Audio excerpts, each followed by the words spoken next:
mới ôm gia đình yêu thiêng liêng, nhớ xin thì mới chung tim. Quyền Linh Hồng Việt chào đón quý vị và các bạn đến với chương trình Mái ấm gia đình Việt. Chương trình do Đài truyền hình Thành phố Hồ Chí Minh phối hợp cùng với công ty Golden Mall thực hiện với sự đồng hành của hệ thống siêu thị vật liệu xây dựng và nội thất Khoa Sinh Home. Chương trình được phát sóng vào lúc 20 giờ 30 thứ tư hàng tuần trên kênh HTV7 Đài truyền hình Thành phố Hồ Chí Minh. Thưa quý vị, mỗi tuần trôi qua rất nhanh, chúng ta gặp lại nhau để cùng chia sẻ những khó khăn với những gia đình có người thân bị mất trong đại dịch Covid-19. Đặc biệt hơn nữa là những trẻ em có ba hoặc có mẹ mất trong đại dịch Covid. Chính vì thế, Mái ấm gia đình Việt mong rằng nhiều gia đình có hoàn cảnh khó khăn đến với chúng tôi để chúng tôi cùng chia sẻ và lan tỏa Mái ấm gia đình Việt quý vị nhé. Trước khi gặp gỡ ba gia đình thì Quyền Linh xin mời quý vị chúng ta sẽ gặp gỡ hai người hỗ trợ, hai nghệ sĩ rất là quen thuộc với chúng ta. Đó chính là ngôi sao điện ảnh Lý Hùng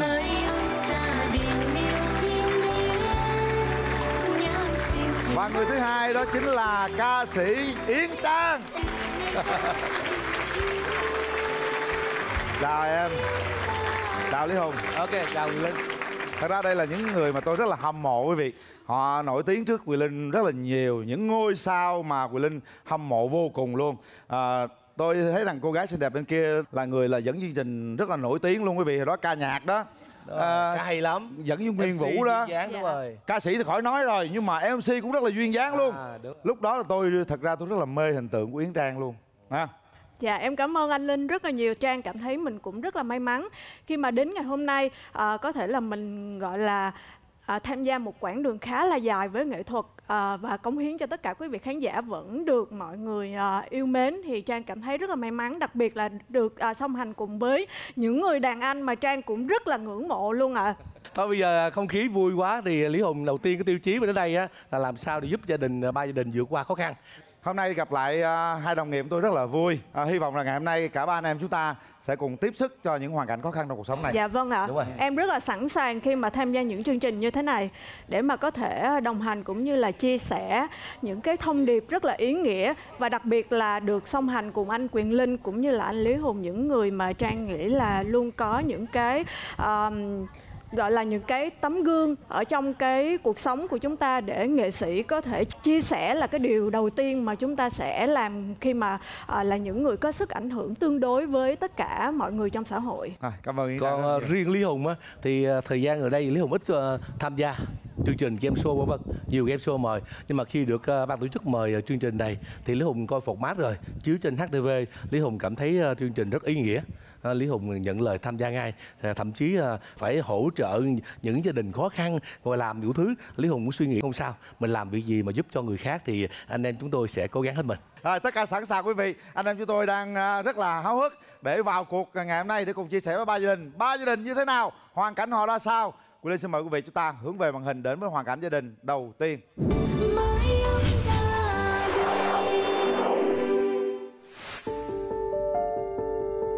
Dạ, con tên là Lê Hoàng Nguyễn Việt. Con học trường trung học cơ sở Phan Tây Hồ. Năm nay con 12 tuổi. Gia đình con có 5 anh chị em. Con đang ở với mẹ với em út. 3 anh chị lớn đi làm và ở riêng. Ba con mất vì bệnh tháng 10 năm 2022. Tôi là Trần Thị Liên, sinh năm 1979. Tối thì đi lượm dây chai, canh ngày thì làm hàng thêu, dây rô băng. Con thấy mẹ rất vất vả, nhà khó khăn. Mẹ đang bị bệnh tiểu đường, còn phải đi làm khuya, còn cho em ngủ để sáng đi học. Có những ngày trời lạnh, sương đêm xuống, mẹ hay bị nhức đầu. 2 ngày đến 3 ngày là tôi mới đi bán, rồi chở ra vì giữ dây chai bán. Thì canh ngày thì mình ở nhà thì lo con cái, rồi ở nhà làm bằng thêu, dây rô băng thêm để có kiếm tiền thu nhập gia đình. Thì làm thì lấy lo mấy đứa con nó ăn học, thì vì cuộc sống mà mình phải có chấp nhận phải lo cho con cái, làm bằng giá nào phải làm chứ không có vất vả. Giờ đâu phải thấy vất vả mà dơ giấy mình không đi làm được, không phải như vậy. Vì cuộc sống mình phải đi, nhưng sao có lo cho con là được là vui rồi. Nhiều khi có ngủ mình làm ngày biết nhiêu tiền này tiền nọ, nhiều khi ly cà phê mình không dám mua, nhiều khi đói có ngày chưa ăn một miếng gì luôn. Một con quán rán mà mình vừa mình ăn một ổ mì 2.000 đi, 3.000 đó để dành cho con, không dám ăn. dành cho con cái mình ăn đi rồi lỡ con cái mình nó đói tội nghiệp đó, mình nhịn đói được con đói nhịn được. Lúc con không đi học, con phụ em cha bán vé số cho mẹ có tiền. Nếu sau này nhà có khó khăn quá, con sẽ nghỉ học, chị em đi học để lấy cái bằng về cho đỡ khổ. Con học tới đâu là mình lo tới đó, mình đã khổ nhiều rồi, mình không muốn con mình nó khổ theo giống đường chân của mẹ nó. Mẹ thì chữ nghĩa không có thì con phải có chữ nghĩa để có nghề, có học cho có tương lai cho nó. Thì là nó phải chân theo giống đường của mẹ, nó khổ như vậy nữa. Con thấy tự hào mẹ nỗ lực nuôi hai đứa con. Mẹ ơi, con nhiều lắm. Mẹ gắng có sức khỏe, sống cả đời cho con.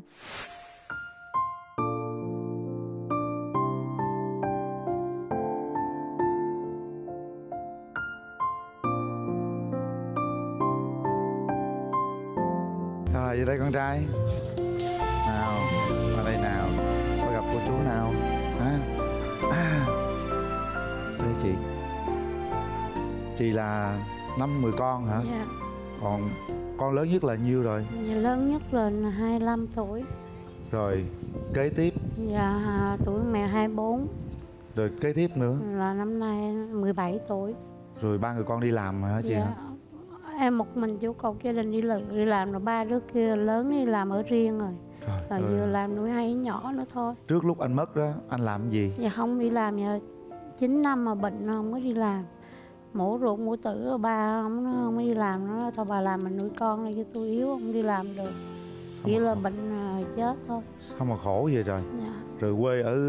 Thì quê em ở Quảng Ngãi lấy Giờ chồng còn tôi. ai ngoài đó? Giờ mẹ, ba mất rồi còn mẹ. Mẹ nhiêu tuổi rồi? Mẹ là 80 mấy rồi. Mà không đủ tiền về quê luôn hả? Dạ không có gì về quê. Mấy năm rồi. Bao nhiêu lâu rồi không về rồi? Giờ mình có chồng 13 năm về một lần. Rồi hầu ba bệnh chết, cái là 1 năm sau mới về để thăm cho ba. Rồi giờ mẹ em nói là muốn là về đám giỗ của ba. Mà con có suy xếp làm sao con về với mẹ lớn tuổi rồi. Mỗi lần ra vô về khoảng nhiêu tiền Ra gì? vô khoảng 1 triệu, một mình thì phải đi, phải có 2 mẹ con nữa. Người Với triệu, xe, một người 1 triệu. 3 người 3 triệu. Dạ, phải ra vô với xe 500.000 vé. Trời ơi, vậy mà không đủ tiền về nữa. Bây giờ làm nuôi không, tụi nó còn không đủ ăn, giống như Và sau Lý về Hùng rồi. xem xong cái hoàn cảnh của chị thì mình cảm xúc thế nào? Theo Lý Hùng thì nói với gia đình chị á, thì Lý Hùng cũng nói chung cũng rất nhiều gia đình khó khăn lắm, chứ không phải riêng thì chị đâu, mà gia đình chị thì cũng là không được may mắn như những gia đình khác. Dạ. Quá khi mà gặp nhiều cái khó khăn tột cùng. Chồng thì bị bệnh, rồi con thì nhỏ, mà 3 người con lớn thì cũng không về, mà 3 người kia có giúp chị gì không? Dạ không. Tại sao vậy? Tại Nó cũng khó khăn quá. Khó khăn quá, nó không về thăm, nó đi làm ở riêng. Khó khăn quá nó không về. Vậy thì chị tính khi nào về Quảng Ngãi? Em tính về Quảng Ngãi, năm dỗ của ba á. Dỗ ba. Của ba với sẵn thì về thăm mẹ luôn, mẹ 80 mấy tuổi rồi. Nó về thăm mẹ. Vậy mình có thể gửi chị cái tiền vé được không? Quá được. Vậy bây giờ theo chị là cần bao nhiêu? Dạ, nhưng mà một cái xe một người thì 450 đến 480. 3 triệu đó. 3 triệu. Đó là Rồi thôi Lý Hùng ba xin mẹ phép lên. chương trình ha. Lý Hùng sẽ gửi cái tiền vé cho ba mẹ con về thăm bà nội. Bà ngoại. Bà ngoại ở Quảng Ngãi, chị ở quê đâu? Em ở Đức Miền nào? Phổ, em ở Đức Phổ. Đức Phổ. Rồi, em chia sẻ một phần khó khăn cho chị nha. Rồi cứ sống lạc quan đi, không có gì buồn nha. Con ha, học giỏi nha. Rồi, Yến Trang, bạn cảm xúc thế nào? Thật ra thì từ khi mà có những cái gọi là internet á, thì em cũng bắt gặp được rất là nhiều những cái hoàn cảnh mà khiến cho bản thân mình cảm thấy là đôi khi mình vẫn có cái mái che nắng đàng hoàng, có những bữa ăn đầy đủ và mình vẫn được đi đây đi đó, thì mình thấy nhiều khi thấy may mắn lắm. Cho nên là có những cái khó khăn mình nghĩ là không sao hết, tại vì có những cái hoàn cảnh người ta nhiều khi có những cái bữa ăn đơn giản mà họ còn phải cực khổ qua ngày. thì hôm nay được tham gia một cái chương trình ý nghĩa như thế này thì Trang cảm thấy xúc động nhiều hơn. Và Trang nghĩ rằng trong suốt cái game ngày hôm nay Trang sẽ cố gắng như thế nào để mà có thể chia sẻ được cùng với lại các gia đình khi mà tham gia. Có thể là sẽ là một phần nhỏ nhoi thôi, nhưng mà Trang nghĩ cũng sẽ đủ là một cái điều mà hỗ trợ được các gia đình, và cũng như là sẽ tạo cho cái chương trình Mái ấm gia đình Việt này được lan tỏa nhiều hơn, để nhiều gia đình sẽ được chia sẻ nhiều hơn nữa. Cảm ơn Trang rất là nhiều. Và đó là những chia sẻ các nghệ sĩ chúng tôi, và hy vọng là sau chương trình này chị có đủ kinh phí về quê, thậm chí là chúng ta sẽ có quà đem về quê cho mẹ nữa. Cái phần mà Lý Hùng gửi cho ba mẹ con chỉ có nhỏ xíu có 3 triệu thôi, nhưng mà hôm nay cố gắng phấn đấu được cái giải, chúng ta có số nhiều tiền đúng không? Đúng rồi. Nhiều tiền, cố gắng lên hai con nha. Đó, chú Hùng và cô Yến Trang sẽ phụ giúp cho gia đình con nha. Như vậy là chúng ta đã xem hoàn cảnh đầu tiên trong chương trình Mái ấm gia đình Việt. Quỳnh Linh xin mời quý vị đến với hoàn cảnh thứ hai. Mái ấm gia đình.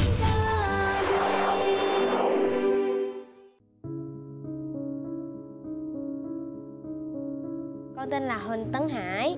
Con học trường Trung học cơ sở Trương Văn Ban, học lớp 62 ạ. Gia đình con có 5 người, con sống với ông bà ngoại, dì và em con. Mẹ con mất vì Covid vào tháng 9 năm 2021. 4 năm mẹ và con không gặp nhau. Khi biết tin mẹ mất thì con rất là sốc.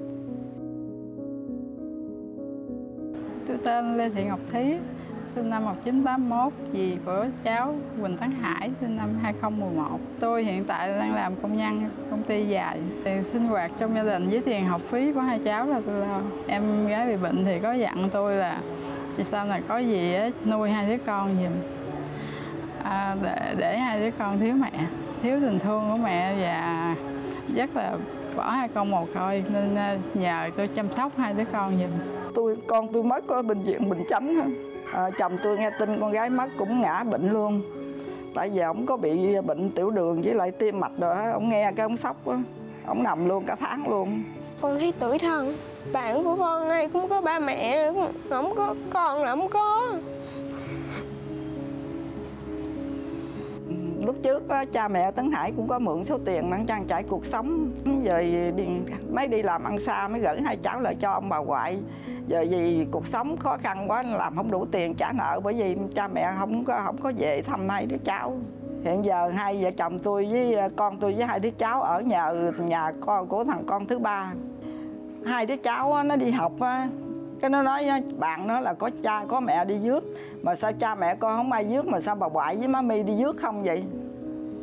Rồi con dòm bạn con thèm lắm á bà ngoại, thèm có cha có mẹ lắm. Tới bây giờ Tấn Hưng nó cũng còn đòi đi kiếm mẹ nữa. Nó cứ kêu ra bao xe đi nhà trọ kiếm mẹ không. Nó chưa có tiếp nghi được là mẹ mất. Thằng lớn biết chứ còn thằng nhỏ thì không biết. Mẹ ông bà thì già yếu rồi, không có lo được, chỉ có gì. Tại hai bé không có ba mẹ bên cạnh nên tôi dành tình thương cho hai bé cũng như con của mình. Hai bé gọi tôi bằng má Mi từ lúc còn bé nên tôi cũng rất là vui. Tại vì về không có gia đình rồi lo cho con với lại em nữa. Coi gì cũng như là mẹ vậy. Không muốn cảm ơn gì là nuôi con từ năm lớp 2 tới giờ. Mua cho con đồ học tập, đồ cũng bằng bạn bằng bè. Hoàn cảnh của gia đình bé Hải là chỉ có bà dì là dì của bé Hải là lao động chính. Trong khi đó là có ông bà ngoại là hai người đã lớn tuổi mà lại bệnh hoạn hoài. Hai bé là còn đi học, cho nên một mình dì mà cũng bươn chải cho hai đứa cháu là cũng rất là khó khăn. Bé Hải thì rất là chăm học, cũng là học sinh giỏi 5 năm liền của trường tiểu học Tân Kim. Chị mong muốn có được số vốn để giúp đỡ cho ba mẹ, với có chiếc xe để đi. Nhiều khi tối ba bệnh nó không có chiếc xe để đi. Có bữa đi khám bệnh chị chở ba bằng xe đạp lên ngõ 3 Tân Kim, rồi ba đi xe buýt lên thành phố khám. Và khi con đốt nhang cho mẹ, con sẽ cầu nguyện là cho dì và ông bà ngoại được sức khỏe để làm việc, nuôi con ăn học. Rồi con thì ráng học giỏi để cho ông bà ngoại và dì tự hào.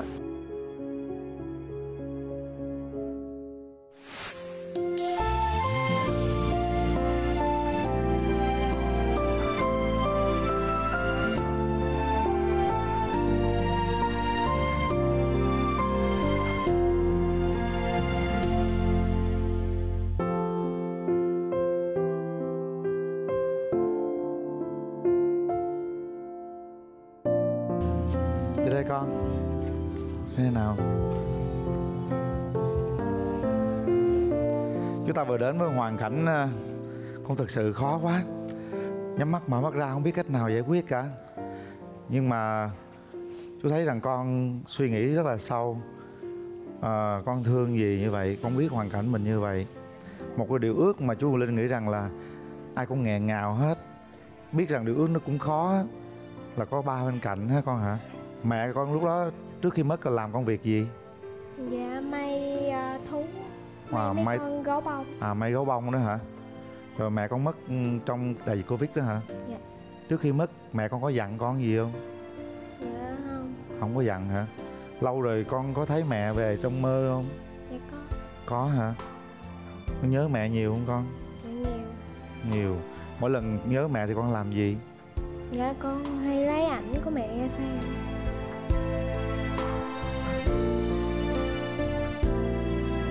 Lấy ảnh mẹ ra xem. Rồi con nói với mẹ gì hả con? Nhìn mẹ về thôi. Yến Trang thấy thế nào? Thật ra thì nãy giờ em không có kìm được nước mắt. Bởi vì em thấy bé nếu mà như anh Linh nói là nghĩ rất là sâu. Mà những lời bé nói thật sự mình là người lớn, mình là người ngoài cuộc, lần đầu tiên chứng kiến những cái lời nói của một trẻ em như vậy. Mình cảm thấy cũng rất là đau lòng và chia sẻ cho hoàn cảnh gia đình của mình. Thật ra thì tương lai của một đứa trẻ nó cũng rất là quan trọng khi mà có những cái suy nghĩ mất mát từ lúc nhỏ. Nhưng mà Trang nghĩ rằng là với cái sự san sẻ của những thành viên còn lại trong gia đình thì Trang hy vọng các bé sẽ luôn giữ sức khỏe và luôn giữ cho mình một cái suy nghĩ nó lạc quan hơn. Bởi vì người ta hay nói rằng là đôi khi cuộc sống của mình sẽ có những mất mát, nhưng mà những mất mát đó sẽ được bù đắp bằng một điều gì khác trong cái cuộc sống của mình ở tương lai, nếu như mà mình vẫn còn hy vọng. Chứ mình đừng dập tắt cái hy vọng đó của bản thân. Bởi vì khi mà mình chỉ còn những hy vọng nhỏ nho mà mình cũng dập tắt đi cái hy vọng đó thì cái việc mà tương lai nó sẽ có những cái khác bù đắp cho mình có thể nó sẽ không còn nữa. Bởi vì chính bản thân mình cũng đã làm dập tắt đi cái hy vọng đó. Thì Trang hy vọng hai em nhỏ ở đây sẽ có những cái suy nghĩ lạc quan hơn về một cái cuộc sống tương lai sắp tới của mình. Có thể là nó sẽ khó khăn đó, nhưng mà trong khó khăn đó chắc chắn các em sẽ có những cái điều may mắn để có thể vượt qua được bằng chính cái nghị lực của mình. Bởi vì khi có nghị lực thì mình sẽ được vượt qua được tất cả. Mời Lý Hùng. Theo Lý Hùng á, thì Lý Hùng có coi cái clip thì riêng bạn này, bạn anh lớn á, có cái nghị lực rất lớn, có cái tình nhớ cha nhưng mà hiểu để giúp cho em trai mình. Chú hy vọng con sẽ là đầu tàu, phải vươn lên. Cái gì mất mát thì không lấy lại được, con hiểu không? Thôi bây giờ con cố gắng học, lo cho em trai mình có tương lai. Nãy chú thấy cái clip con là một người tuy là chưa tuổi chưa lớn đâu mà nghị lực của con rất là nhiều nha. Chú chúc con cố gắng vượt qua tất cả con ha. Dạ cảm ơn. Cảm ơn Lý Hùng. Dì một lúc phải nuôi hai cháu, lo cho hai ông bà nữa, quá sức với mình đúng không dì? Dạ. Lương công nhân 3 cọc 3 đồng như vậy, rồi những lúc thiếu thốn thì dì làm sao? Dạ mượn trước rồi lãnh lương rồi trả. Mượn trước, nó cứ mượn rồi trả rồi hả? Có những lúc nào không mượn được thì sao? Cũng mượn trong công ty, mượn mình lãnh lương rồi mình trả. Và quý vị thân mến, trên màn hình hiện nay đang hiện lên số tài khoản của gia đình tham gia Mái ấm gia đình Việt. Quý vị hãy chia sẻ một chút gì đó. Như Quỳnh Linh thường hay nói, chúng ta có thể không hút thuốc, không uống một ly cà phê, uống một ly sữa gì đó. Chúng ta có thể chia sẻ với điều đó với gia đình. Tôi nghĩ rằng hạnh phúc sẽ được nhân đôi lên rất là nhiều. Hãy chia sẻ như gia đình ngày hôm nay quý vị nhé. Mỗi gia đình đều có số tài khoản hiện trên màn hình. Mong quý vị hãy chia sẻ điều đó. Còn bây giờ thì xin mời chúng ta sẽ đến với gia đình cuối cùng trong ngày hôm nay.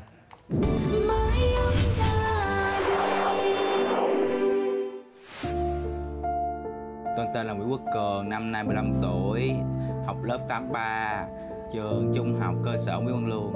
Gia đình hiện tại con có 6 người, bà ngoại, ba dượng, em, cậu, anh họ, con. ba của bé bị tinh thần không ổn định, thành ra không đi làm được.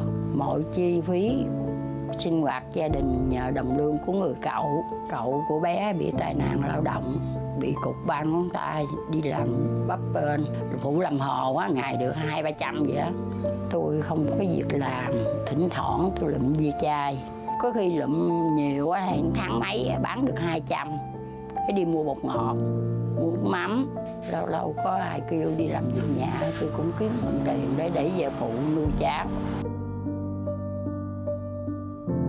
Con làm việc nhà mỗi ngày, phụ bà ngoại con. Hai anh em con đi học bằng xe buýt, đến trường học khoảng 45 phút. Mẹ con mắc về Covid vào năm 2021. Mẹ của bé có hiếu, mẹ đi làm về mẹ nó hay mua này mua kia vậy đó. Tôi lấy tiền nhà tôi mà nói với nó là tôi khóc không à. Bây giờ không gì nữa, tại vì nó là thương tôi, nó lo cho tôi. Từ đó giờ, từ miếng ăn miếng uống, bệnh một cái đi bệnh viện cũng nói không cái gì nó cũng lo. Tại vì có hai mẹ con nó thương nhiều vậy lắm. Ai kêu tôi làm gì nó cũng la, nó thôi. Ăn không có nhiều đừng có ham đi làm, con làm tăng ca đến 9-10 giờ luôn. Chồng nó bệnh giờ hết bệnh, giờ tự nhiên nghe vợ chết nó mới bệnh là dữ vậy. Ba vợ con thương con lắm, ba hay mua đồ mới cho con. Từ khi mẹ mất, tinh thần ba vợ không tốt cho lắm. Tại ba bị cú sốc nặng nề, mỗi lần nhớ mẹ lên khóc một mình. Tại con khóc, sợ bà ngoại thấy bà ngoại buồn theo con. Mẹ mất cái trong bệnh viện, lúc đó con chưa có biết mẹ con mất, mấy tháng sau con mới biết. Xong rồi con khóc. Tôi thấy hai cháu đi vậy tôi thương dữ lắm. Tôi chỉ mong ước tôi có sức khỏe để có tiền đặng lo cho hai đứa cháu. Con sẽ cố gắng học tập, kiếm việc làm, nuôi bà ngoại em con.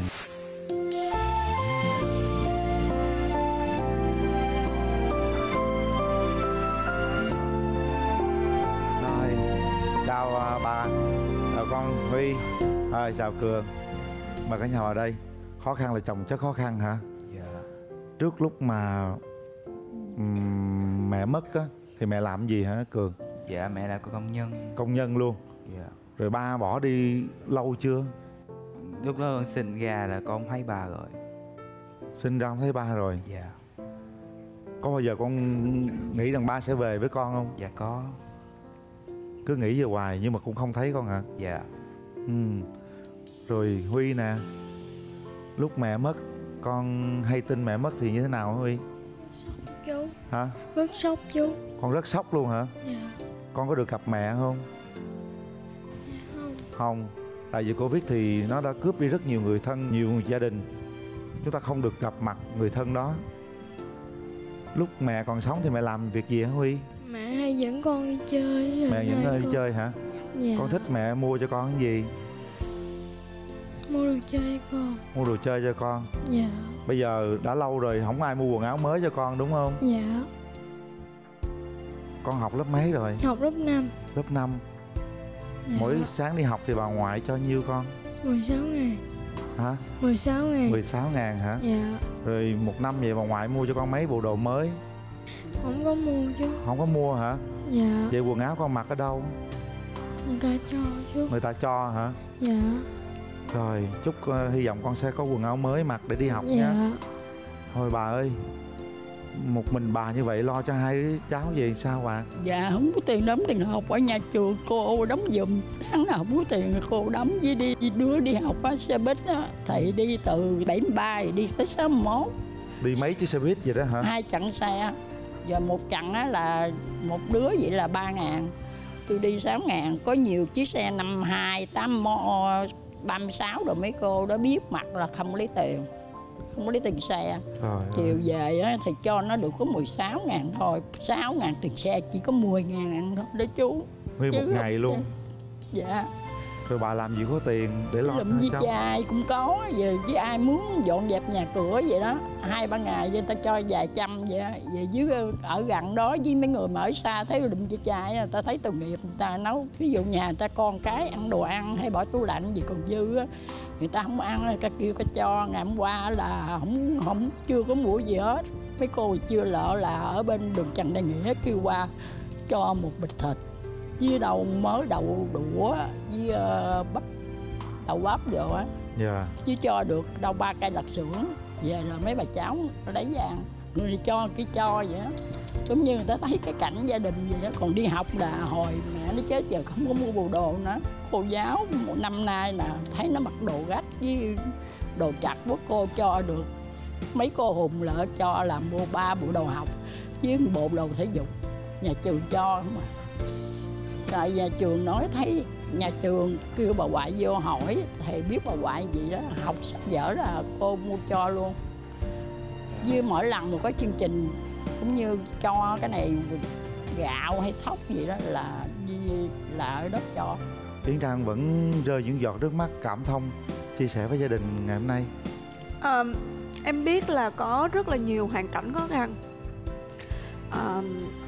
Thật ra thì nếu như mình cái sức của mình nhỏ bé quá, mình cảm thấy mình may mắn khi mà có một cái tuổi thơ trải qua nó êm đềm. Chị biết là em đang ở một cái độ tuổi trưởng thành, có rất là nhiều suy nghĩ. Mình phải luôn luôn nghị lực nha em. Và mình phải suy nghĩ đến cái hướng tích cực cho bản thân mình, đừng bao giờ suy nghĩ tiêu cực thì mình sẽ dễ làm cho bản thân của mình bị sa ngã.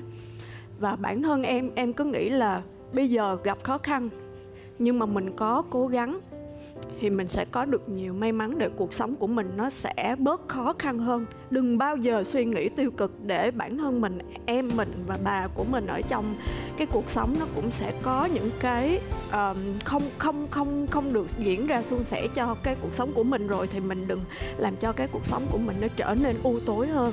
Bởi vì chị nghĩ là ở cái độ tuổi trưởng thành này, cái suy nghĩ để cho tương lai của mình rất là quan trọng.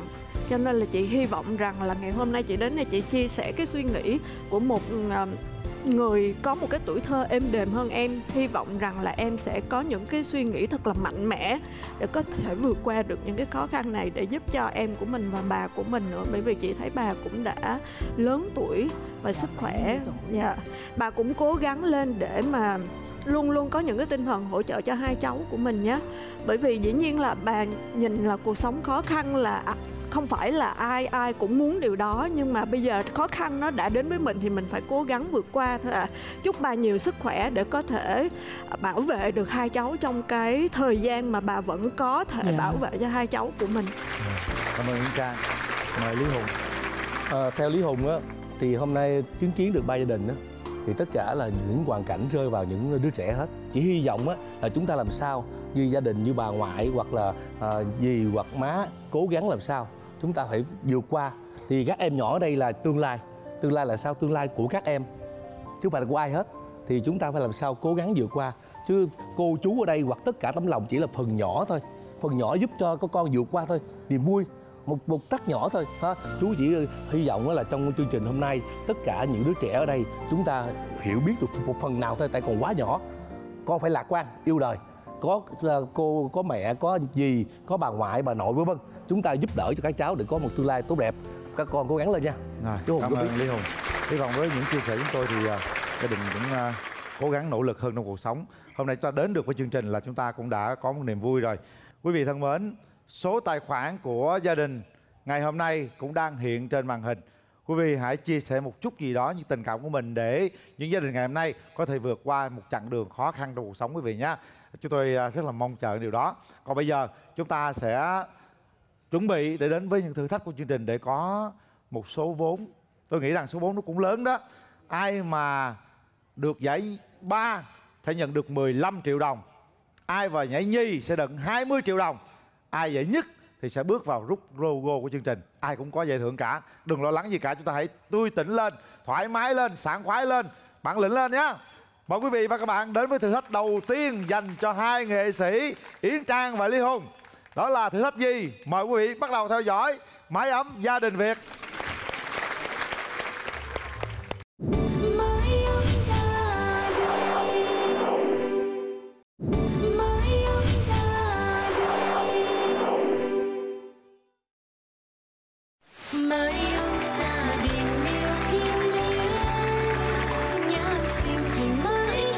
Đây là thử thách đầu tiên dành cho khách mời chúng tôi. Đó là Yến Trang và Lý Hùng.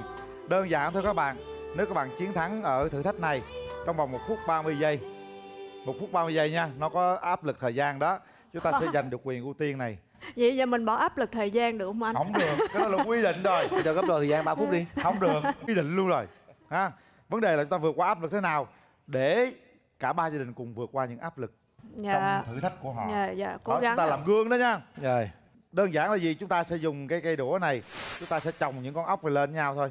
Đó, chồng lên thế này. Rồi, chuẩn bị 3, 2, 1, bắt đầu. Chuyện nhỏ nhưng không nhỏ. Chuyện nó nhỏ xíu à, nhưng mà nó không nhỏ chút xíu nào cả. Không đơn giản, không được dùng tay, chúng ta chỉ dùng đũa thôi.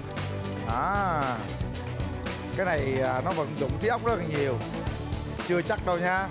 Thấy vậy cũng phải là vậy đâu. Đó, nó rung rinh rồi đó. Làm sao một đường thẳng mà nó đừng ngã mới là hay. Cố gắng đường thẳng em. Cố gắng lên. 30 giây rồi. Cố lên. Đó, hay Lý Trang. Lý Hùng thế nào? Ý. Đừng thở nha, đừng thở nha. Yeah. Như vậy là chúng ta thấy Lý Hùng và Yến Trang đã hoàn thành nhiệm vụ của mình với thời gian là 1 phút 29 giây. Ôi là trời.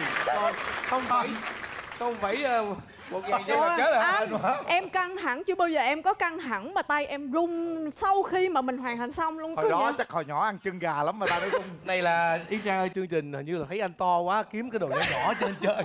Chứ hồi nãy đang phối hợp là phải dùng lực đúng không? Cái chơi cái gì mà chơi này khó chơi cái gì? Tưởng đâu lực dữ quá, bây giờ chơi đồ hàng luôn nha. Mình bay mình nhảy mình lộn mèo đi làm được hết. Nhỏ. Chúng ta không coi thường chuyện càng nhỏ chúng ta lại càng phải cố gắng hơn nữa. Nào, rút xem. Điều rút luôn việc hả? đầu tiên là gì? Giảm 1 kg vừa não. Chúc mừng, gửi tặng cho gia đình đi nào. Đây luôn. Thưa quý vị, cảm ơn hai người chị chúng tôi đã dành được quyền ưu tiên cho cả ba gia đình. Còn bây giờ xin mời quý vị đến với thử thách đầu tiên dành cho ba gia đình ngày hôm nay.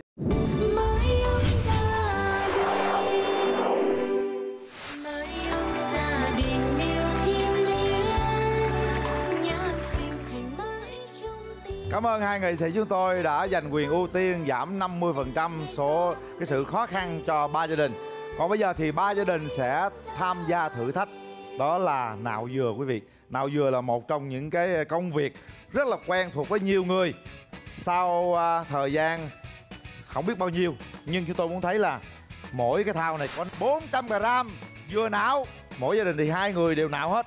Thời gian ai thấp nhất thì người đó sẽ có cơ hội bước lên vòng rút logo của chương trình. Tất cả hiểu chưa? Con hiểu chưa con trai? Rồi con cùng với mẹ ha. Rồi em hiểu chưa? Dạ. Rồi xong rồi. Bên đây con trai hiểu chưa? Con có nào vừa lần nào chưa? Chưa. Ở đây chưa có ai nào vừa lần nào đúng không? Vậy là gọi là bình đẳng với nhau quý vị, rất là fair play. Ở đây chưa ai nào vừa lần nào cả. Tôi cũng luôn luôn nhắc nhở các bạn rằng đây là vòng thử thách rất quan trọng nên chúng ta cố gắng hết sức mình. Chuẩn bị. Mời chị kiểm tra đồng hồ. Không. Mời chị. Dạ. Không. Gia đình nào làm trước tôi sẽ bấm đồng hồ dừng lại. Ban tổ chức có đồng hồ. 3, 2, 1, bắt đầu. Cẩn thận cái tay, chị để có móng tay vô đây, đúng rồi. Coi chừng cái móng tay nha. Đúng rồi. Đó. Coi chừng nó đổ ra ngoài. Cố lên làm sao mà mình nạo vừa nhiều là tốt.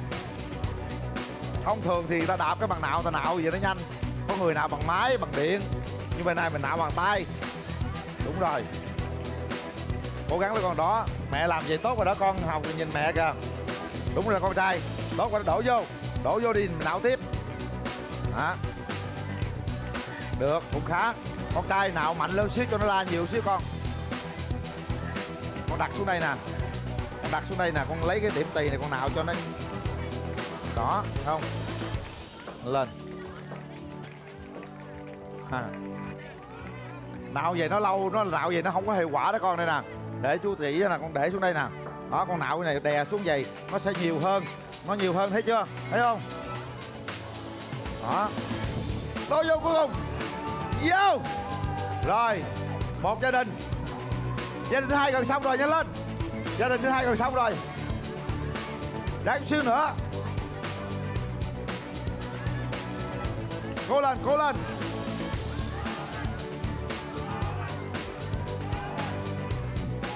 Nhanh lên xíu nữa. Đây mình đứng mình nghỉ đi, mình đã khỏe rồi đó. Nhanh lên. Cố lên, cố lên, cố lên. Nhanh, nhanh, nhanh. Nhanh nào, nhanh nào. Nhanh lên. Tôi phụ luôn cho nó nhanh. Cố lên. Chút xíu nữa, chút xíu nữa. Chút xíu nữa. Đáng xíu nữa hai nè. Hai anh em nào. 5 4. Ráng xíu nữa, ráng xíu nữa. 3 2 1. Xong luôn. Lỗi thứ 3. Cố lên nào, chút xíu nữa, chút xíu nữa. Ráng, ráng. Ráng một chút nữa nào. Nỗ lực chút xíu nữa nào. Cố lên. 5 4 3 2 1. Đổ vô. Vô. Thưa quý vị, với sự nỗ lực của ba gia đình ngày hôm nay rất là đáng khen ngợi. Mặc dù họ chưa làm lần nào nhưng với thử thách họ đã cố gắng hết sức mình. Và bây giờ chúng tôi xin công bố thời gian của ba gia đình. Gia đình của em Hải cùng với dì ruột với thời gian là 8 phút 39 giây. Chúc mừng. Gia đình em Cường với cô Vân là 8 phút 16 giây. Gia đình của em Kiệt và mẹ là chị Liên với thời gian thấp nhất là 7 phút 26 giây. Mình 7 phút 26 giây nha. Chúc mừng. Chúng ta chỉ hơn chút xíu thôi. Lần 2 là mình cố gắng nhanh hơn nữa. Ở đây thì không sao. Mình có gọi là tạm sau chút xíu thôi. Vòng sau cố gắng nữa. Mình cũng không có vấn đề gì ha con ha. Mình con số mình cũng không phải là gọi là xa lắm với đối thủ về nhất. Thành ra chúng ta cũng cố gắng lên nữa. Như vậy là tôi đã công bố thời gian của ba gia đình. Chờ chút xíu mình sẽ cộng thời gian của lần thử thách thứ nhất cùng với thử thách lần thứ hai, sẽ biết ai là đội chiến thắng quý vị nha. Còn bây giờ Quỳ Linh xin mời quý vị, chúng ta sẽ đến với thử thách dành cho hai nghệ sĩ.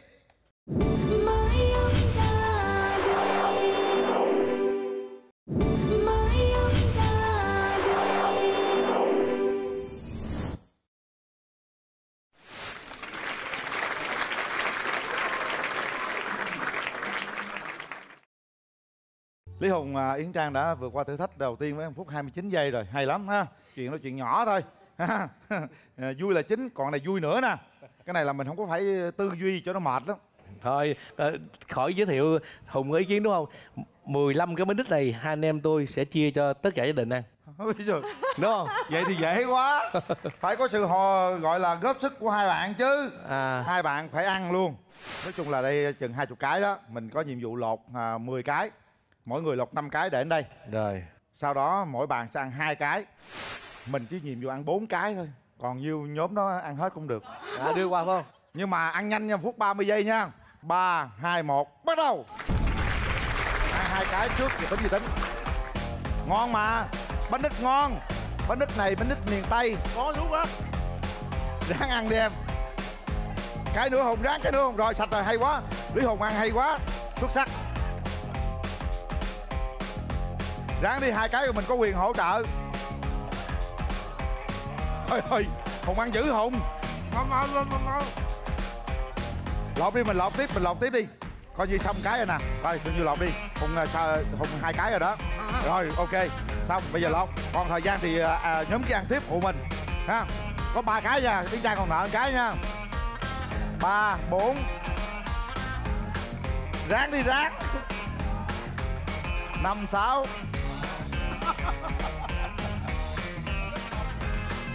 Rồi, lột đi. Chưa, lột ra đó, chưa. Ăn nha, ăn nhanh nha, ăn 1 phút 30 giây đó. Nhanh lên. Đem đâu đây ha. Đúng rồi, đem kia ăn đi, còn cái nữa lột cái nữa đem kia ăn. Ăn cho hết nha.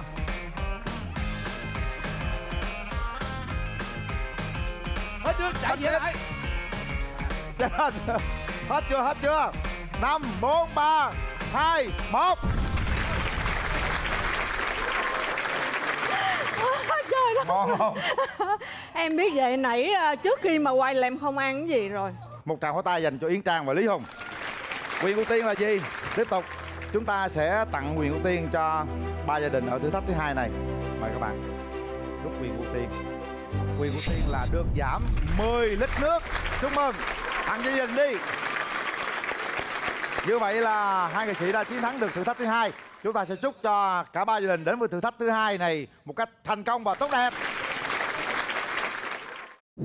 Mới ông ra đời, mới ông ra đình yêu thiên liêng. Bây giờ thì cả 3 gia đình chúng ta sẽ đến với thử thách cuối cùng trong ngày hôm nay. Vẫn như là thử thách đầu tiên, chúng ta làm sao càng nhanh càng tốt ha. Sau đó chúng ta cộng cái thử thách, thời gian thử thách đầu tiên, thời gian thử thách lần thứ 2. Gia đình nào có số thời gian thấp nhất chúng ta sẽ đến với vòng rút thăm may mắn. Gia đình nào có thời gian thấp nhì chúng ta sẽ nhận ngay giá trị giải thưởng là 20 triệu đồng. Gia đình có thời gian thấp thứ 3 chúng ta sẽ nhận giá trị giải thưởng là 15 triệu đồng.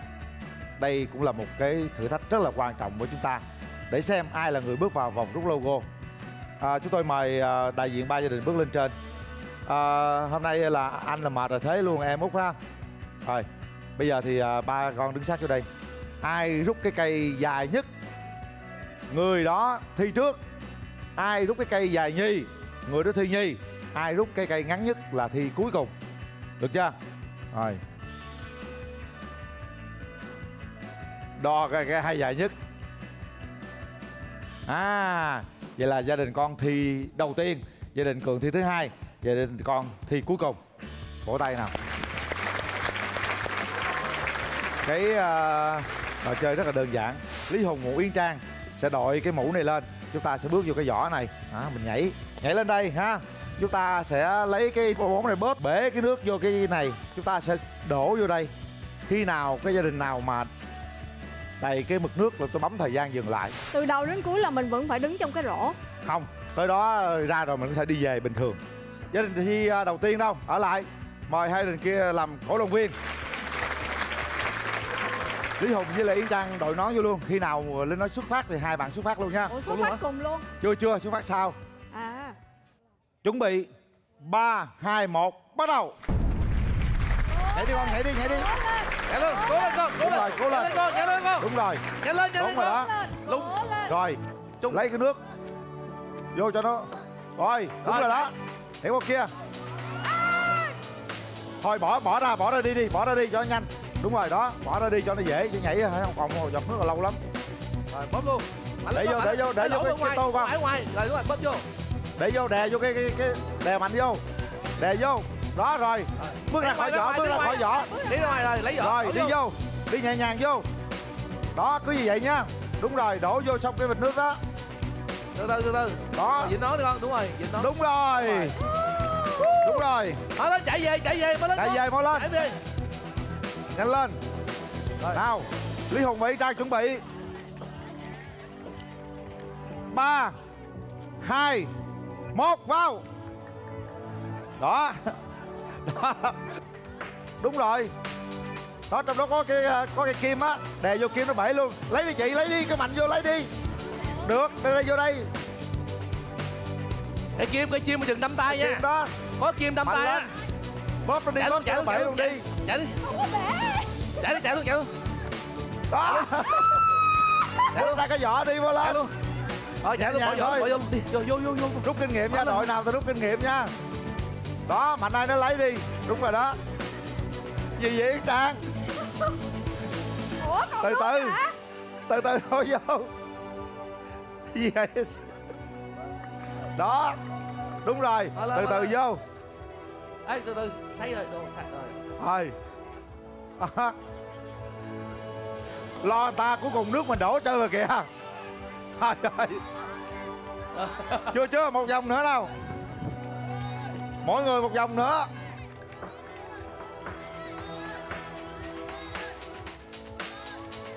Vô luôn, vô luôn, vô luôn. Vô đi. Khỏi đợi. Khỏi đợi, đúng rồi.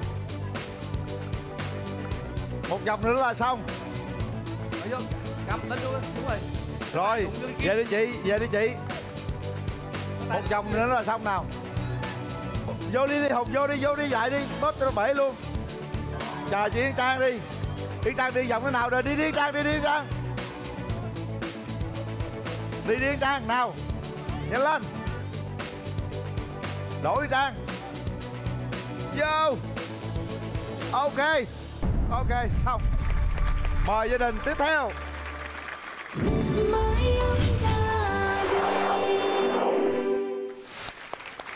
Chúng ta sẽ tiếp tục với gia đình thứ hai là anh Cường và anh Huy ha. Người anh của đang mệt rồi, thế nhỏ vô hả? Rồi, hy vọng là nhỏ con giờ đi cái này nhanh ha. Chuẩn bị. Mình sẽ kiểm tra đồng hồ nha Cường nha. Không. Chuẩn bị. 3, 2, 1, bắt đầu. Di chuyển lấy nước đúng cái mực đó, càng sớm càng tốt. Lý Hùng và Yến Trang chuẩn bị nha. Khi nào chúng tôi nói vào, hắn vào. Rồi. Thôi. Bỏ cái vỏ ra, đúng rồi. Thôi còn đâu nữa. Bỏ vỏ ra con. Bước ra. Đúng rồi. Đi vậy nó mới còn, chứ không mà nhảy trên nơi không còn miếng nào hết. Chưa. Cái vỏ không vừa. Không vừa này. Từ bình tĩnh. Từ đi bình tĩnh thôi. Đúng rồi. Từ.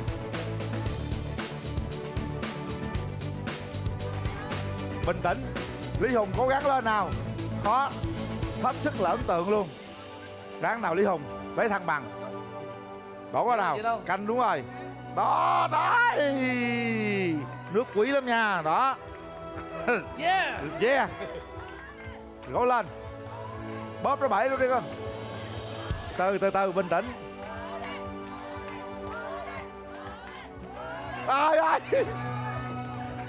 Ai. Thôi công cốc rồi. Ráng lên Yến Trang ơi. Sao vậy? Sao cho nó ra đó. Đó, đúng rồi, nhẹ nhàng. Đổ vô. Đúng rồi đó.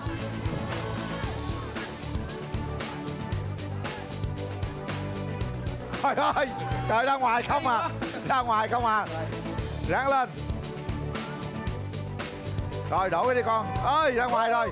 Đây này, con trai đổ là đủ nè. Hay. Rồi, đủ luôn rồi. Tuy rằng nó mất mát cũng rất là nhiều nước, nhưng cuối cùng cũng đúng mực nước chúng tôi. Vỗ tay cho gia đình của anh Cường Huy. Và xin mời gia đình cuối cùng.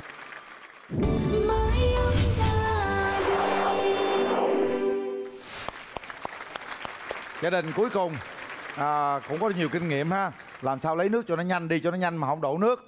Hai nghệ sĩ chúng tôi thì cũng nhanh rồi, nhưng có khi nước ra ngoài hết, có khi vô trong. Thôi, cố gắng lên. Thử thách dành cho gia đình cuối cùng trong ngày hôm nay. Bây giờ mình kiểm tra đồng hồ cái đã. Số mấy? 00 ha. 3, 2, 1, bắt đầu. Cố lên. Yến Trang vào, Lý Hùng chuẩn bị ra. Đúng rồi. Đó. Có kinh nghiệm rồi đó. Đó, gia đình cuối cùng có kinh nghiệm hơn chút xíu. Vô giữa con, vô giữa. Bóp mạnh luôn con. Vô. Bóp con mạnh lên con, bóp mạnh lên. Đó, đúng rồi. Vô đi. Thum xuống. Nhẹ nhàng thôi. Hết luôn. Không dùng tay nhé, buông tay ra. Xách cái vỏ về. Buông tay ra nha. Đó, đúng rồi. Nè, Yến Trang mới hay nè. Tư thế sao nè. Tư thế đẹp lắm nè. Đổ ra ngoài hơi vô trong nè. Buông tay ra nè. Không có vịn nè. Đổ ra. Hay lắm đi chàng ơi. Trời. Vô. Trời ơi. Vậy mà luyện công dữ lắm. Nào. Vô. Đúng rồi. Đó.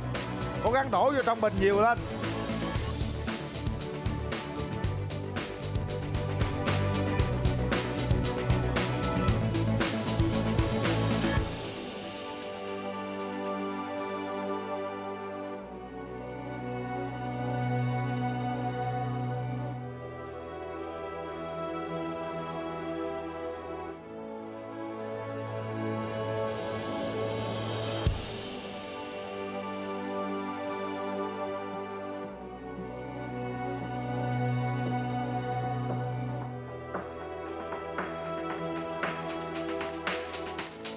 Múa mà đúng rồi. Nhảy luôn Trang, nhảy luôn Trang.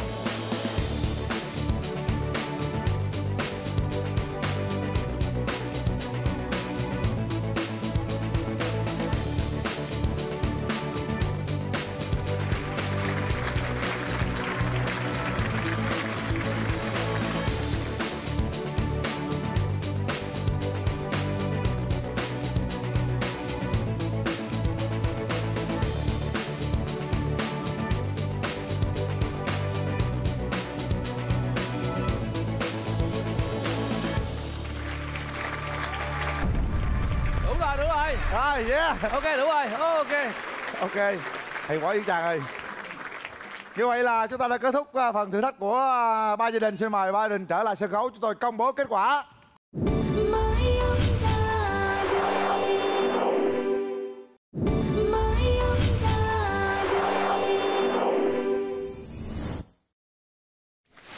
Quý vị thân mến, chúng ta vừa trải qua những thử thách của chương trình.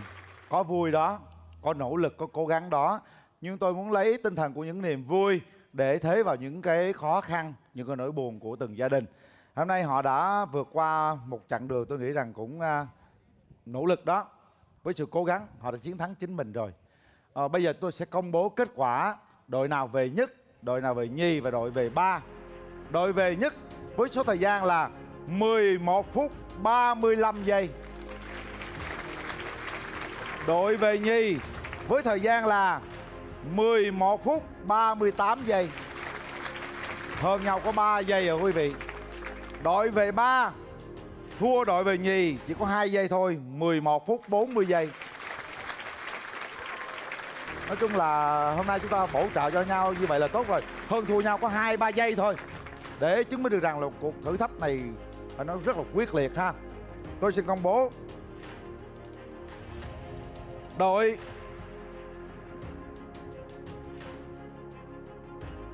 về 3 nhận được giá trị giải thưởng là 15 triệu đồng với 11 phút 40 giây. Đó là gia đình của em Kiệt. Mời gia đình Kiệt bước lên một bước. Chúc mừng gia đình em Kiệt. Tuy rằng gia đình mình cũng khó khăn nhưng mà trong thử thách thì gia đình mình thua chỉ có 2 giây thôi. 2 giây đó nó có thể thành công, 2 giây đó cũng có thể thất bại. Chính vì thế trong cuộc sống chúng tôi luôn luôn nhắc nhở mọi người thời gian hết sức là quan trọng. Chúng ta phải tận dụng tất cả thời gian dành cho riêng mình để giành lấy thuận lợi, giành lấy chiến thắng. Nhưng không sao, gia đình chị sẽ nhận được giá trị giải thưởng là 15 triệu đồng. Chúc mừng. Hy vọng rằng những khó khăn sẽ trôi qua, thế vào đó là những điều may mắn và tốt đẹp nhất. Còn lại 2 gia đình.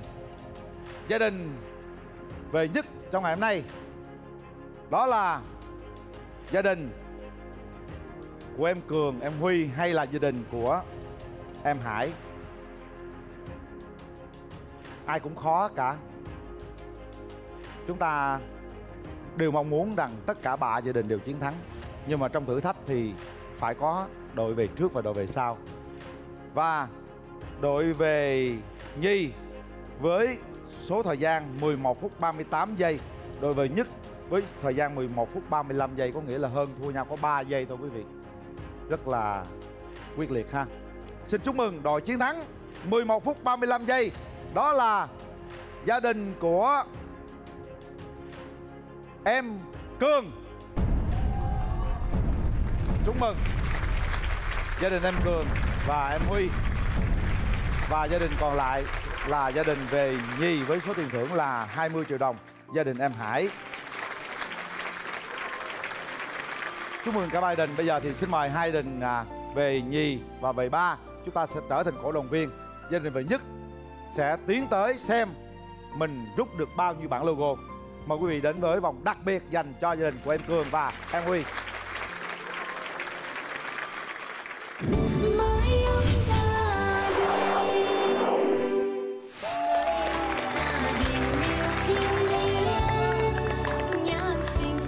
Gia đình mình cũng quá nhiều biến cố trong cuộc sống ha. Chú Linh nghĩ rằng đây là giai đoạn mà chúng ta có rất là nhiều thuận lợi để phấn đấu để có một cái số vốn càng cao càng tốt. Chính vì thế đây là vòng thử thách cuối cùng dành cho Cường. Và Lý Hùng cũng như là Yến Trang sẽ hỗ trợ con. Nếu như chúng ta hoàn thành được thử thách này trong vòng 1 phút, chúng ta sẽ rút được 8 bản logo. Mỗi bản logo có giá trị 10, 15, 20, 25, 30, 35, 40, 45, 50, 55, 60, 65, 70, vân vân. Còn nếu như chúng ta hoàn thành thử thách 2 phút, mình sẽ có 6 logo. 3 phút trở lên mình sẽ có 4 logo và cứ thế mà tăng lên. Đừng quá 10 phút. 10 phút chúng ta sẽ không có một logo nào cả. Có đôi khi mình chiến thắng tới đây mà mình không được logo nào cũng buồn lắm con ha. Rồi bây giờ đơn giản là chúng ta sẽ, đây giống như mình ném còn vậy đó ha. Đây mình mình quấn còn ha, xong bước lên đây, mình bước lên đây đó, mình đứng lắc lư nữa.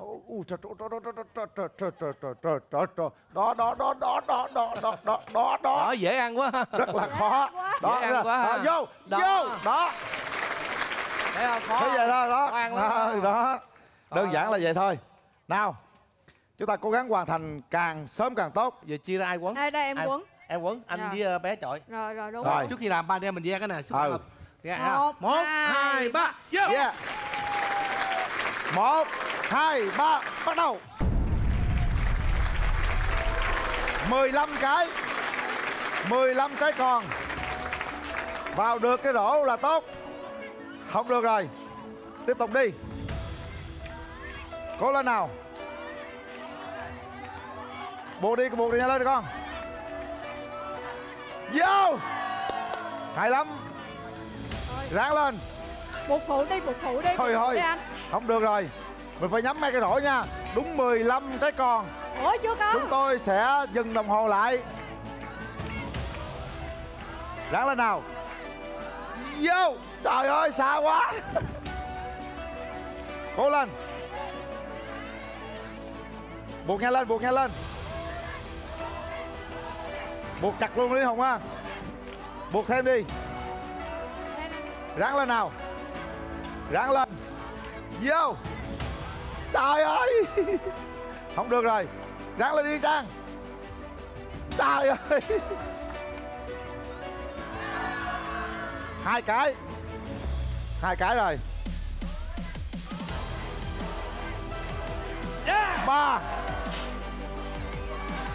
Mỗi có 3 buộc thêm đi, buộc đủ 15 cái mới được. Buộc thêm nha, nhớ buộc thêm nha. Mới có 3 thôi, buộc thêm đi con. 4. Hay quá đi Hùng. Đủ 15 cái. Buộc đủ 15 cái đi. Buộc thêm mấy cái nữa. 4 rồi. Vô. Hay quá. Vô. Ráng lên nào. Vô. Trời ơi. Mấy cái rồi? 2, 4, 6, 7 cái rồi. Vô. 8 rồi. Không được rồi. Về buộc thêm đi, buộc thêm. Mỗi người buộc thêm mấy cái nữa. Buộc đi con, buộc đi. Mình lấy dưới đây nè nha. Vô. Lấy thêm đi Hùng, 9 rồi. Buộc thêm đi. Anh lấy về, chạy vô. Cố lên. Trời ơi. Mấy rồi? 9 rồi. 9 cái rồi. 10. Buộc thêm mấy cái nữa. 11. Không vô rồi. 11. Cố lên. Còn 4 cái nữa.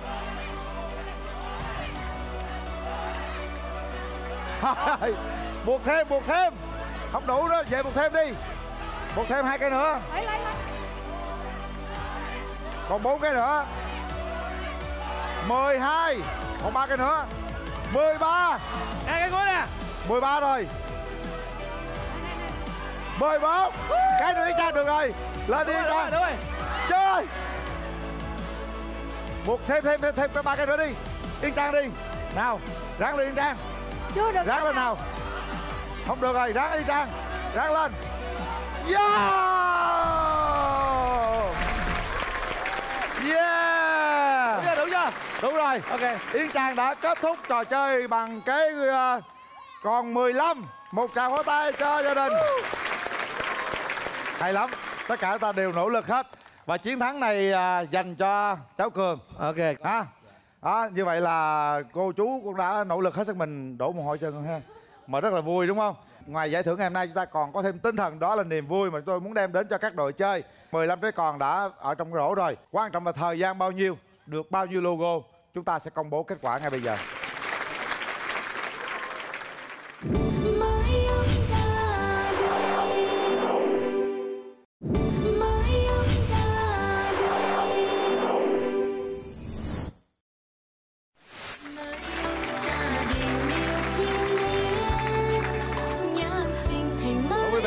Và cuối cùng tôi đã có kết quả.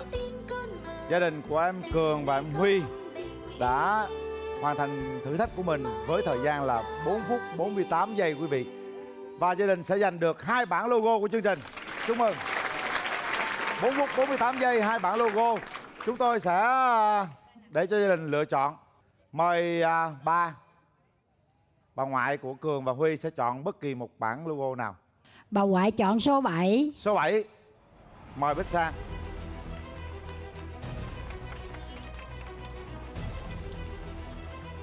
Rồi, ngay màu áo luôn. Màu áo của Bích Sang. Rồi, mời bà ngoại qua đây.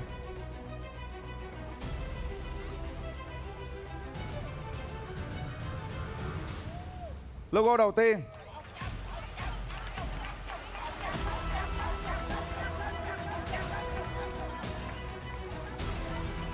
Hoa Sen Home, hệ thống siêu thị vật liệu xây dựng và nội thất. Số tiền đầu tiên là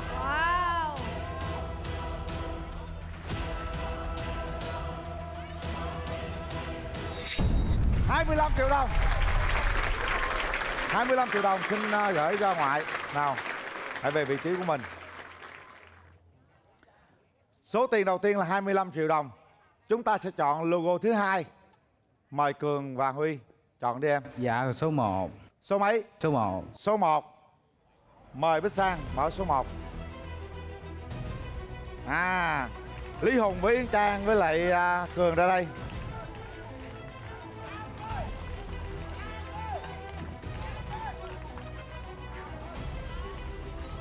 Nào mình đụng tay vô cho nó hên nào, cả ba nào. Đó. Từ từ bình tĩnh nha, chậm chậm nó mới hồi hộp. Gì đây? Tôn Hoa Sen máy ấm gia đình Việt. Với số tiền là số 0. Số 0 nha, 100 nha. Rồi. 100 nha. Rồi. Thêm một số 0 nữa. Rút 30 triệu đồng. Rồi. Chúc mừng gia đình. Mời cả nhà ra đây. Như vậy là với 2 bản logo, gia đình chúng ta nhận được 55 triệu đồng. Bà ngoại thấy thế nào? Hả? Quá mừng. Mừng quá mừng hả? Dạ. Có bao giờ mình có số tiền nhiều như vậy chưa? Chưa, mà còn thiếu nợ nữa. Chưa có tiền còn thiếu nợ nữa. Bây giờ chúng ta chỉ có một cái rút ra 2 bản logo, mình có 55 triệu đồng rồi hả ngoại ha? Ngoại thấy cuộc đời này nó tươi sáng lên chưa? Dạ mừng dữ lắm. Đừng có khóc nữa nha ngoại. Khóc hoài, đêm nào cũng khóc hết trơn á. Thấy không? mình lau khô giọt nước mắt đó, mình vui lên chút xíu đi. Xung quanh gia đình ta cũng còn rất là nhiều cái hoàn cảnh khó khăn mà người ta cũng chưa bằng mình nữa. Bây giờ Cường hứa gì với ngoại ngày hôm nay đi Cường? Con hứa sẽ cố gắng học hành đạt. Còn Huy? Con cũng cố gắng học hành. Cố gắng học hành hả? Dạ. Con có muốn mua đồ mới không? Dạ muốn. Muốn mua đồ mới hả? Thực ra thì Trang cũng có món quà tặng cho bé Huy. Bởi vì hồi nãy bé Huy có nói là vẫn rất là lâu rồi không có một cái bộ đồ mới nào. Thì chắc Trang sẽ tặng cho Huy một cái bộ đồ mới, cũng như là Cường một bộ đồ mới. Chắc sau hậu trường thì sẽ xin địa chỉ của hai em và sẽ gửi chuyển phát nhanh đến tận nhà cho hai bé. Bởi vì Trang cũng có một chút làm về ngành thời trang, cho nên là chắc là nhìn size của hai bé Trang cũng đã nhắm được như thế nào. Sẽ gửi tặng món quà như là một cái động lực giúp cho hai em sẽ thật là mạnh mẽ. Hay quá. Hùng thì nghĩ bà ngoại ơi, số tiền này 55 triệu á, tuy là không lớn lắm, nhưng mà đây là Lý Hùng nghĩ là chương trình cũng đưa cho ngoại cái cần câu. Ngoại bây giờ ngoại đi làm cũng khó lắm, người ta cũng không ai thuê làm. Thôi bây giờ số vốn này ngoại có thể là bán một cái gì nhỏ nhỏ để có thu nhập ra vô để nuôi cho hai cháu ăn học. Chứ ngoại mà ngoại xài thì hoặc là cũng là hết rồi, phải không? Giờ mình là mở bán bánh mì hoặc bán cái gì cũng có thu nhập hàng ngày được 100-200 ngàn. Cũng có lãi. Thì từ đó mình mới có vốn để có cái số vốn để lo cho hai đứa cháu mình đó ngoại ha. Dạ. Đúng rồi đó. Cảm ơn lời chia sẻ của Lý Hùng, cũng như là cái phần tặng đồ mới, quần áo mới cho hai em Cường và Huy. Một tràng pháo tay chúc mừng cho gia đình của em Cường và Huy. Còn bây giờ tôi xin mời cả ba gia đình trở lại sân khấu để nhận phần thưởng từ chương trình Mái ấm gia đình Việt.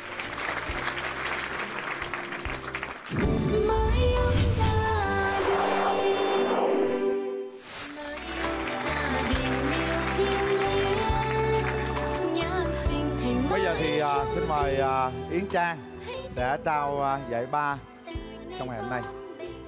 Em gửi gia đình chị giúp chị thật là nhiều sức khỏe, cũng như là hai bé nhiều sức khỏe để có thể sống một cuộc sống mình nỗ lực thật là nhiều để có thể duy trì được cái niềm vui nho nhỏ ở trong gia đình của mình. Mời Lý Hùng. Rồi, đây Lý Hùng xin trao giải nhì 20 triệu cho gia đình bé Tuấn Hải. Chúc bà ngoại dì ha, hai con nha, mạnh khỏe, cố gắng vượt qua mọi khó khăn.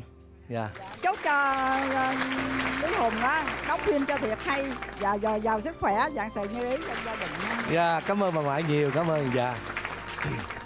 Đây riêng hồi nãy đầu chương trình Lý Hùng cũng hứa rồi, gia đình chị ở Quảng Ngãi mà khó khăn quá không có tiền mua vé về quê để thăm mẹ là bà ngoại, đúng không? Thôi giờ Lý Hùng, cá nhân Lý Hùng sẽ gửi riêng cho gia đình chị ha, 3 triệu để mua vé về, 1,5 triệu tiền vé thôi, nhưng mà 1,5 triệu để ăn trên đường ha, cho hai mẹ con và ba mẹ con về nhà thăm bà ngoại. Chúc gia đình chị mạnh khỏe. Xin cảm ơn. Và đây là giải nhất, giải đặc biệt với trị giá 55 triệu đồng gửi tặng gia đình. Em Cường và em Huy tiếp tục nhận quần áo mới từ chị Yến Trang nữa. Chúc cho tất cả ba gia đình thật nhiều may mắn trong cuộc sống. Chúc tất cả chúng ta thật nhiều sức khỏe để vượt qua những giông tố trong cuộc sống này. Một lần nữa, cảm ơn hai người nghệ sĩ thân yêu của chúng ta, Yến Trang và Lý Hùng. Cảm ơn công sức các bạn đã nỗ lực cùng với ba gia đình. Tất cả chúng ta không bao giờ quên các bạn. Một ngày thật đặc biệt, tôi nghĩ rằng đây là một ngày đáng nhớ với các bạn. Cảm ơn những tình cảm các bạn, cảm ơn những sự cố gắng để hỗ trợ của ba gia đình. Một lần nữa, Quyền Linh thay mặt cho chương trình chúc quý vị thật nhiều sức khỏe, chúc quý vị thành công và luôn luôn gặp thật nhiều điều may mắn trong cuộc sống này. Chương trình Mái ấm gia đình Việt do Đài Truyền hình Thành phố Hồ Chí Minh phối hợp cùng với công ty Golden Mall thực hiện với sự đồng hành của hệ thống siêu thị vật liệu xây dựng và nội thất Hoa Sen Home. Chương trình được phát sóng vào lúc 20h30 thứ Tư hàng tuần trên kênh HTV7 Đài Truyền hình Thành phố Hồ Chí Minh. Còn bây giờ thì Lý Hùng, Yến Trang, Quyền Linh và ba gia đình xin chào tạm biệt, hẹn gặp lại. Ngày mai con sẽ lớn lên, mái ấm gia đình vẹn nguyên con không thể quên. Mái ấm gia đình yêu thiêng liêng, nhạc sinh mái ấm gia đình, mái ấm gia đình.